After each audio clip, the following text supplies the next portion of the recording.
নমস্কার, আশা করি আপনারা সবাই ভালো আছেন। একটা নতুন ব্লগ নিয়ে আবার এসে গেছি।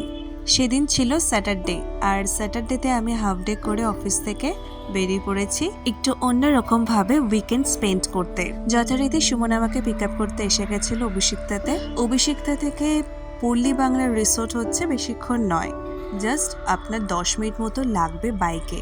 হ্যাঁ, একটু রাস্তাটা খারাপ ঠিকই, কিন্তু এত সুন্দর ওয়েদার ছিল, তাই জন্য আমাদের কোনো অসুবিধা হয়নি। ওয়েদার দেখতে দেখতে, আকাশ দেখতে দেখতে আমি পৌঁছে গেলাম পল্লী বাংলা রিসোর্টে।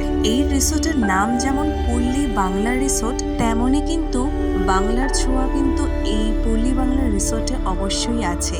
চারিপাশে শুধু গ্রিনারিস আর গ্রিনারিস, চোখ যেন জুড়িয়ে যাচ্ছে। অনেকদিন পরে এই সবুজের মাঝে এসে খুবই ভালো লাগছে।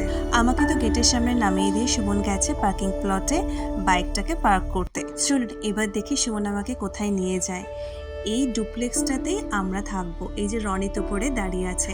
আমি তো এখানে এসে জানতে পারলাম যে আগে আমাদের এই একটা ডুপ্লেক্স আমাদের বুকিং ছিল, এখন নাকি এখান থেকে বলেছে যেহেতু আমরা 8 থেকে 9 জন আছি, তাই জন্যে পাশাপাশি এই দুটো ডুপ্লেক্সে আমাদের কিন্তু দেওয়া হবে। রুমে ঢোকার কোনো ভিডিও করতে পারিনি, কারণ সবাইকে দেখে গল্প গুজব করতে আর ইয়ার্কি করতে করতেই সময় চলে গেছে।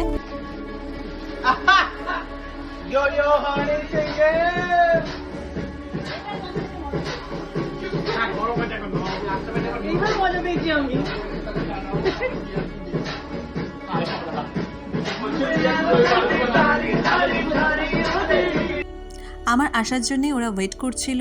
অলরেডি কিন্তু লাঞ্চ এসে গেছিলো আমি যখন এসেছি।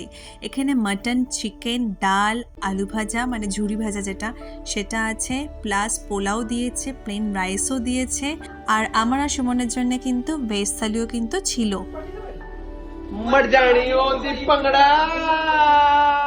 এই রিসোর্টে কিন্তু রেস্টুরেন্ট অ্যাভেলেবেল আছে, কিন্তু আমরা রুমেই খাওয়ার নিয়ে নিয়েছিলাম, কারণ হচ্ছে টিভি দেখতে দেখতে সবাই মিলে একসাথে বসে মজা করতে করতে খাবো, তাই জন্যে।